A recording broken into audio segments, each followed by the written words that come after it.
En nou, na al die trainingen en wedstrijden is er eindelijk de bekroning zijn eerste WK goud. Wat drilt deze man om deze leeftijd nou altijd alles uit hemzelf te hebben? En wat betekent is een verhaaltitel voor hem? We praten hier met Jan Bollen uit de Griep. Goedemorgen. Goedemorgen. Klopt het een beetje? Ja, zeker. Maar hoe is dit ooit begonnen? Ja, het is al begonnen in mijn lagere schooltijd. Ik ben opgegroeid in Drenthe, bij Bijlen. En wij hadden in de buurt een stukje natuurgebied en dat was een vennetje. En dat vennetje dat was heel ondiep. 30, 40 centimeter. En dat was heel snel, als het vroor, dan had je heel snel ijs. En daar heb ik schaatsen geleerd. Iedereen ging daar schaatsen. En dat was in die tijd was het zo dat je iedere winter kon je schaatsen op natuurreis.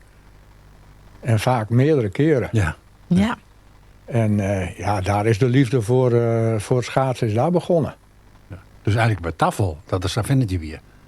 Ja, nou, als die niet in de buurt was geweest, dan had ik vast iets anders opgezocht. Want schaatsen was toen gewoon populair. Iedereen schaatste. Op school was het ook zo dat we regelmatig kregen we ijsvrij. Nou, een middag vrij van school om te gaan schaatsen. Ja. Er werden wedstrijden georganiseerd voor de jeugd. En de kinderen die nog niet konden schaatsen, die mochten dan hardlopen op sokken op het ijs. Dat was altijd een prachtig gebeuren. Ja. En nu dan, zeg maar, de mastercircuit, zo noemen ze het? Zeg ik Ja, het zo goed? noemen ze dat, ja. En u bent daar op uw 48ste mee begonnen? Ja, ik heb altijd... Ik schaatste dus wel, maar ik vond voetbal ook leuk. Ja. En mijn vrienden die voetbalden. En ik heb toen echt gekozen voor het voetballen. En ik schaatste alleen als een natuurreis was. En verder heb ik altijd gevoetbald. Ja. Totdat ik op een gegeven moment... Ja, dan word je wat ouder en dan krijg je wat meer last van blessures. En ik had op een gegeven moment geen zin meer om het ene weekend met een zere knie te lopen... en het andere weekend met een zere enkel. En toen ben ik op een gegeven moment maar gestopt met voetballen. Nou ja, en dan wil je toch wat anders, hè. En omdat ik toch wel aardig kon schaatsen... ben ik toen overgestapt naar het schaatsen. En toen ben ik naar de kunstijsbanen gegaan... en ik ben lid geworden van een trainingsclub. Ja, Nou en ja, dat is was in Leeuwarden? Of, Dat was omstreeks mijn 48ste. Ja. En toen werkte ik in Leeuwarden. En toen ben ik lid geworden van de Penguins. En toen trainden we in... de Elfstedenhal was er nog niet. We trainden in Tialf. Ja. En zo is het eigenlijk begonnen. De Penguins is... Penguins is een schaatstrainingsclub uit Grauw-Akrum. Ja. En daar ben ik eigenlijk bij toeval terechtgekomen. En u traint nu nog steeds 3 keer in de week? Ik train 3 keer in de week, ja. En ik train dat is- 3 keer in de week. En dat doe ik in de Elfstedenhal. Ja. Oké. Maar ik zei eigenlijk iets over het mastercircuit. Maar wat is nou het mastercircuit? Nou, dat begint eigenlijk bij... Nee, ik even een stapje waarom. Je bent 48 jaar, toen ben je eigenlijk een beetje serieus begonnen. Ja. Maar had je toen ook al wedstrijden dienen? Of zit je van dat Nou, letterpas? het eerste jaar was het niet de bedoeling om wedstrijden te rijden. Maar op een gegeven moment hadden ze een clubwedstrijd. En toen zeiden ze tegen mij en nog een paar andere collega's die ook trainen van... jullie mogen wel een keer meedoen met een clubwedstrijd. Nou, en dat vonden we toch wel leuk. En toen had ik zoiets van, nou, dat ga ik vaker doen. En dan wil ik proberen om op de 500 meter een tijd te rijden... zo snel mogelijk een tijd te rijden onder mijn leeftijd. Oh ja. Nou, dat was een mooie uitdaging natuurlijk. En dat is me, het jaar daarna is me dat gelukt. Ja, dat wordt ook steeds makkelijker, denk ik. Ja, uiteindelijk gaat dat gewoon een keer gebeuren. Maar de doelstelling was om het zo snel mogelijk te realiseren. Ja, ik wist van tevoren dat het een keer zou gaan gebeuren. Ja. Maar dan doe je wedstrijden, maar hoe mag ik me dat voorstellen? Want wat wij op tv zorgen, bijvoorbeeld een wedstrijd van een man tegen man. Ja. Maar is dat bij je mixer? Ja, zeker. Ja? Ja, zeker. Dat is ook zo. Kijk, in Friesland zijn er, zowel in Leeuwarden als in Tialf, zijn er baanwedstrijden, gewestelijke wedstrijden.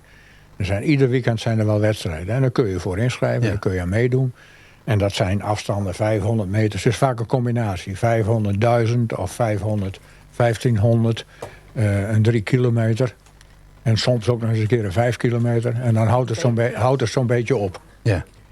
En nou ja, dat zijn dus de wedstrijden die normaal plaatsvinden. Dat doet de jeugd daar aan mee, daar kan iedereen aan meedoen. Ja, maar je bent niet van Oosten, denk ik maar- dan. Ja, Maar nou als je dan bij de stad... Ik me voorstel dan... je meldt je om van de wedstrijd. Ja. En dan... Maar je riet vaak zijn mensen die volle jongen binnen. Ja, neem ik aan. ja, ik ben de oudste wedstrijdrijder zo beetje Ja. in Friesland. En ik rij altijd tegen jongeren. Maar je wordt dan altijd, want er wordt dus een loting gedaan. En dan kijken ze naar jouw beste seizoentijd. Dus je probeert wel zo. tegen iemand te rijden, ook al is die jonger, dat die ongeveer hetzelfde niveau is. Ja. Ja, hoe is het nou eerlijk werden natuurlijk. Nee, precies. Nee. Maar er is op een gegeven moment is er een... dat is een initiatief geweest van Bram de Vries. En die is op een gegeven moment begonnen met wedstrijden te organiseren speciaal voor masters. En dat is vanaf 30 jaar. En dan rij je in een leeftijdscategorie van 5 jaar. Dus je rijdt ook tegen je eigen leeftijdsgenoten Oh ja. eigenlijk. En daar zijn een aantal wedstrijden van. In Tial worden die vaak georganiseerd. Ook in Oostedehal en ook in Enschede. En daarnaast zijn er internationale wedstrijden voor masters. Ja. En er is een speciale afdeling. Die is gerelateerd ook aan de ISU. De internationale organisatie. Die dat organiseert. En Ja. dat is, ieder jaar worden er wereldkampioenschappen. Worden er, Ja. En daar riet jou in de categorie 74 tot 80. Ik zit nu in 80 plus. 80 plus. 80, 85. Ja, en ik ben 79. Dat Ja. klinkt een beetje raar. Maar je moet voor 1 juli in het seizoen, als je voor 1 juli de leeftijd bereikt, dan zit je in die categorie. Maar dan ben je een van de weinigen, denk ik. Dus ik ben in die categorie. binnenkort word ik inderdaad 80. En ik word dus voor 1 juli 80. Ja. En daarom En zit- hoeveel concurrentie heo? Ik heb bij het WK in Insel waren we met 11 schaatsers in Nou. mijn leeftijdscategorie. Oké, maar waar komen die mensen nou weer bij? Want rating is in Nederland en Friesland in bijzonder Ja. populair. Ja. Maar in die boekenlanden, daar had ze zoiets van, ja, het zal allemaal wel. Nou, dat masters, die zijn... in mijn categorie was ik de enige Nederlander. Oh. Er waren 2 Japanners erbij. die worden ook wel gehoord, hè? 2 Italianen. 2 Italianen. Er was een schaatser uit Mongolië bij. Een schaatser uit Engeland. 2 Nooren waren erbij. En een Duitser. Oké. Dat is mooi. En er was nog een Fin. Een Finn uit nog. Ja, ook nog een Fin. Even nog het ouder worden, hè? Want we hadden over de leeftijd. Ja. Maar als een man mij dat wel bepraten, vrouwen net, leuk. Maar Neem je nooit de leeftijd op de radio? nooit de leeftijd. Nee. Nou mochten we het woord. Maar je lichaam verhoort het. Je conditie verhoort het. Ja. Je maakt oors met je lichaam omgaan als je nog een te binnen en je sporten. Wat is er verhoren? Wat kan je mensen die ik sporten daar in mij? Nou, als je ouder wordt, dan is het gewoon, je verliest wat kracht. Je verliest vaak wat spiermassa. Je coördinatie wordt minder. Je lenigheid wordt wat minder. Je wordt allemaal wat strammer. Dus je kunt trainen wat je wilt, maar dat gaat gewoon gebeuren. Maar het positieve is dat je techniek, je schaatstechniek kun je nog verbeteren. Dat gaat eigenlijk constant door. Dus aan de ene kant word je dus minder en zul je mindere tijden rijden. Maar aan de andere kant kun je die teruggang toch een beetje tegengaan door je techniek te verbeteren. Wat is een optimistische... Dat het altijd beter kan in die zin. Ja, En doe je of je dus qua eten of is het van nou ik let erop. Nou, Het is je kunt- de hype van de eiwitten en dat soort dingen. ja, je kunt wat voeding, daar moet je natuurlijk wel een beetje op letten. Maar ik moet zeggen, ik eet gewoon normaal. Ik heb hetzelfde patroon als een normaal iemand, laat ik zo zeggen. En een patatje met mayonaise op het Koningshuis. Nou, hè? Ja, Voor de- maar ja, er dat- zijn wel speciale dingen waar ik aan denk. Wat belangrijk is na een training, is dat je je eiwitten weer aanvult. En het is vaak zo dat je binnen een half uur na een training, dan nemen je spieren gemakkelijker eiwit op. En Een banaan erin, hè? en eiwit is belangrijk, ja. Maar eiwit is belangrijk voor het herstel van de spieren. Zit er vol eiwit niet in een banaan? Nee, Nou, het is vooral kwark wat ik neem. Ja, maar na je trainen altijd een banaantje. Oké. Nou, maar dat is toch nog... dat kan goed. Nou, Ik heb banaan is echt een sportvoeding. Ja. Want dat kun je makkelijker verteren. Hè? Ja. precies. Ja, precies. Nee, we hebben dan altijd van die wielrenners die dan appeltaart met slagroom moeten hebben. Maar dat is Dat is net gewoon echt- een andere traditie. Ja, maar dat is traditie. Oké, goed. Nee, maar een banaan is echt het voedsel voor een wielrenner. Je ziet als je een groep wielrenners ziet en je kijkt naar een achterzakje, dan zit er vaak een banaan in. Ja. Ja, precies. Ja, Net een vreemde. ja. Nee, goed. Ik heb altijd banaan bij me. Ja, precies. Ja. Het WK goud maar wij winnen. Want ja, WK, wij winnen nooit keer goud. Dus dat is wel bijzonder. Vertel dat wat toe. Hoe is dat weer in Berlijn?